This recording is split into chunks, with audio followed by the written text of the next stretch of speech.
আমার ছোট্ট একটা বারান্দার টবে কত সুন্দর ড্রাগন হয়েছে দেখুন।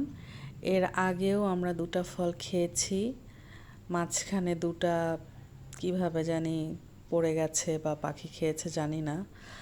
আর এবারও তিনটা হয়েছে, আর খেতেও অনেক মিষ্টি হয়। আর আমরা তো সবাই জানি যে dragon vitamin C, fibre, iron, antioxidant এবং ওমেগা ফ্যাটি অ্যাসিড সমৃদ্ধ একটি পুষ্টিকর ফল। ড্রাগনে রোগ প্রতিরোধ ক্ষমতা বাড়ায়, হজমে সাহায্য করে এবং এটি কিন্তু ডায়াবেটিস নিয়ন্ত্রণে সহায়ক এবং ত্বক এবং হার্টের স্বাস্থ্য ভালো রাখে। তাই সহজেই যেই জিনিসটা আমরা বাসার বারান্দা থেকেই পেতে পারি, ছাদও লাগছে না, তাই আমি বলবো যে এটা লাগানো অনেক সহজ। জাস্ট একটা টব তৈরি করে মাটিতে মধ্যে ড্রাগনের একটা চারা লাগিয়ে দিলেই 1-1.5 বছরের মধ্যে ফল চলে আসে। আর খুবই সহজ।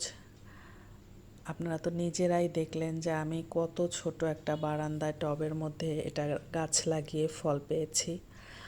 তো আশা করছি আমার দেখে আপনারাও সবাই অনুপ্রাণিত হবেন এবং এরকম একটি গাছ লাগিয়ে এরকম একটা সুস্বাদু ফল খেতে পারবেন।